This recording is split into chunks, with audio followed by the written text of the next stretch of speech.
Hi, I'm Nathan Hawthorne. I'm here with Trudy, one of our troop leaders for Troop Scout 123004, Girl Scout Troop 123004. And we're just going over how composting works as our girls are moving some of our ready, finished compost into our last bay. So we have a 4-bay system. The first bay is where we dump all of our fresh material, our mulch, our leaf clippings, our fruit trimmings, and everything else. All that goes in that first pile in a lasagna style fashion. So you put fresh greens, then you put dry mulch, then fresh greens, then dry mulch until you get a top layer like that. Once the pile is high enough, we will move that pile all the way down 1 block.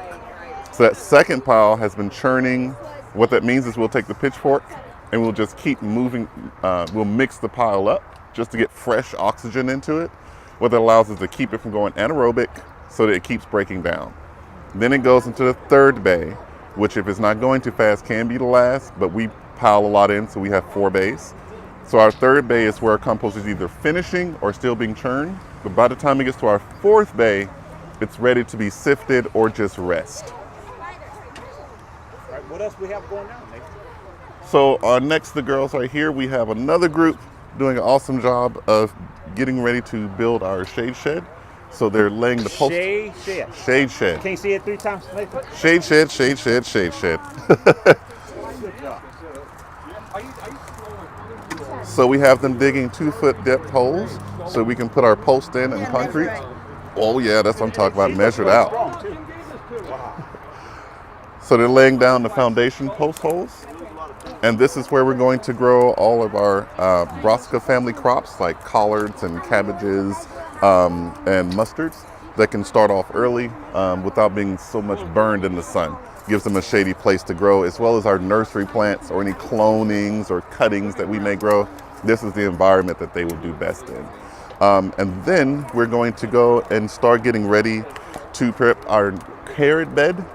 This is one of the projects I look most forward to for everyone. Is not a lot of people get to see a fresh carrot pulled from the ground. I've never seen it. So let's see if we can find one and then the girls will get the rest. I don't want to pull all the big ones. I can see, is that what we're looking at there? What is that? That is a carrot. Okay, we don't have to take it out, but we'll let the girls do it, but that'll kind of show them. So we have some growing all around. You can eat the tops of the leaves as well. Really? Yep, you can eat both. They're only green because they're above ground, but we have white carrots, red carrots, purple carrots, and orange carrots. You know, at 55, I've only seen carrots that are orange and plastic. Oh, no, those are just... This is what they look like in real Yeah, life? they can come in real life. This is real life carrots here. We have carrots, we have kale, we have mizuna, which is another type of mustard. We have another kale patch here. Everything's edible? Everything out here is edible. We have 2 plants we're nursing back from a frost, which are these 2. These are lemon drop peppers. They aren't dead. They're just coming back from a frost. A lot of people don't know peppers actually are more of a perennial if you care for them and bring them in out of the cold.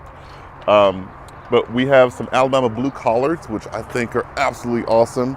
Our master gardener, Jim Sherman, picked these out. My mother loves these, mind you. I didn't even know they existed.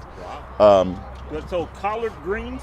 These are a collard green. They're Alabama blue collards. They're not as green like the ones I see in Yep, just like you'd see in the store.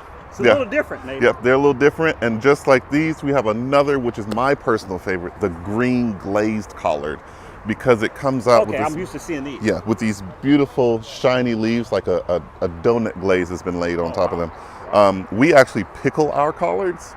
Pickle? Yeah, we pickle our collards. We'll put them in apple cider vinegar and we'll let them soak. Sometimes we'll put spices and whatnot. And we use them to put it in mix with other things. Like we'll take tuna and add mustard and make a mix, and we'll put it all on crackers with this as a topper. Well, Nathan, question for me. How did you get to this point in your life?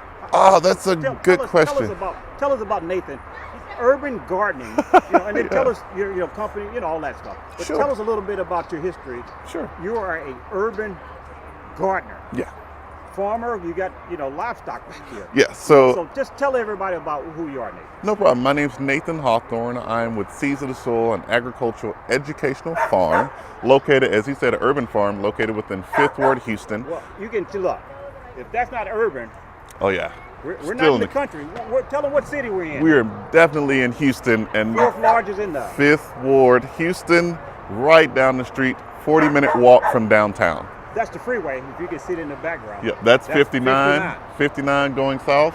That way is I-10. Up north of us is 610. We're right next to 3 of the major highways. As I said, we're a 45-minute walk from downtown. You can go straight down Jensen. You can walk down Quitman and make a left going into town. So you ain't kidding about urban farming. Oh, we're straight urban farming. There you look, and I'm gonna just show them around. Go ahead, keep talking, Nathan. So what got me and started is I had some friends who got tired of hearing me talk about farming. My parents were farmers and grew up on farms. I've come from a history of farmers on both sides. And I fell into it when I got onto a farm. I realized I absolutely love it.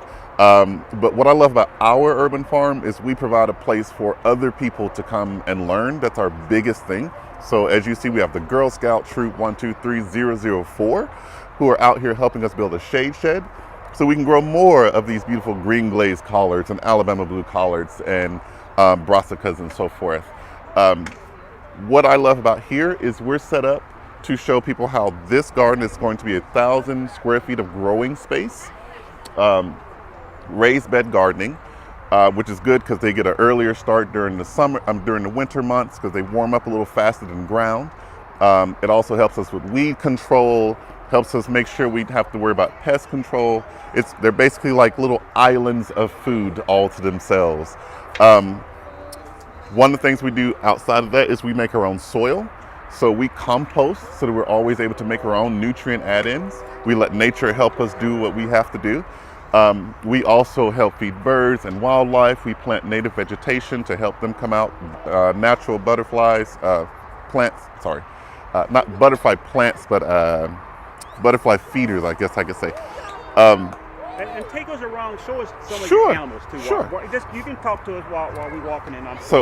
Although this one is passing on, I've enjoyed having it out the entire time. This is a cotton plant, specifically a brown cotton plant. Well, I learned that from you. Yeah. Brown cotton, come on. Brown cotton plant. Brown cotton, I didn't even believe you, but brown cotton, I only seen white cotton. Yeah, we have brown cotton Tell here. Tell me the history about that brown cotton. So we have 2 types of cotton growing here. We have Pima white, which is up front. We can see a little bit on the way back, and then we have some brown cotton going here. The reason I'm growing brown cotton it's actually brown. I'll be dang. Is because it's brown. Not dirty. It is not dirty. That is just its original lovely color. It also comes in red and red, brown, and green. Chris, did you know that? Did you know we have red, green, brown cotton? Come on, Chris. We're going to get out more. Yeah. So what's cool is white cotton was bred from brown cotton. The only interesting part that I love most about that interesting part is brown cotton, when they bred out the color, they also bred out its fire resistance.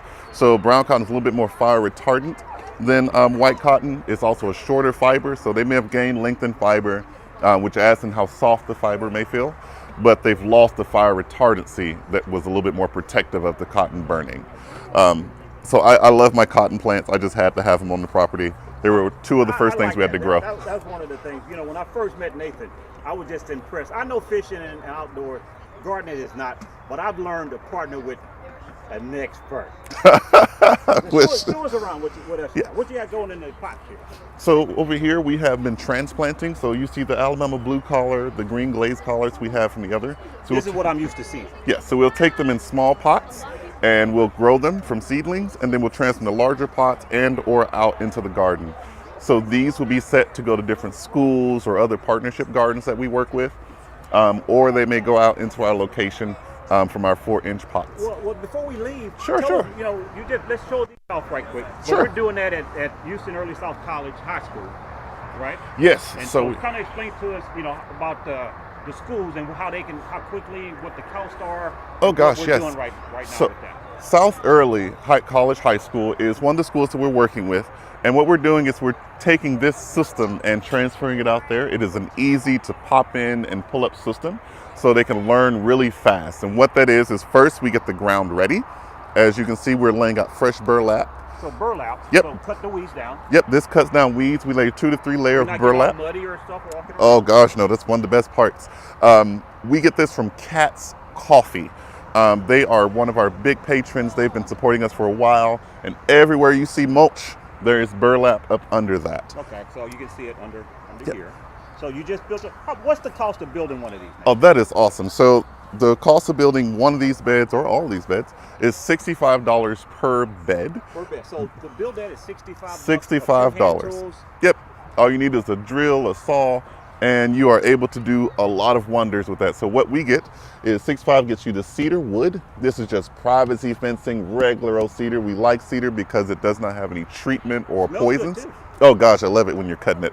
That also includes the screws, the soil, as well as the plants that are going into it for $65. I can actually do it in my backyard. You can do it in your backyard. But for a school district with HID, for example, Yep. 480 schools, a $65 investment. So if they did 10, $650. Yep. And we can probably help them with that. Yeah, we doing can it do now. that. We can do that.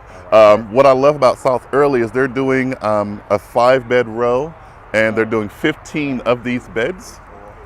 Okay. So have you built them yet, or are you just getting? No, everything we ready? have not built them yet, but what the students have marvelously done, and I do mean they are hardworking students, is they have gone out and prepped the ground space. So they've gone in and laid down the burlap, and then they've gone in and laid down the mulch, and what they did is lay down a 3-foot layer of mulch that does a few things. One, it retards against weed growth. It makes it easier to pull up the weeds that are just a little bit more of annoyance.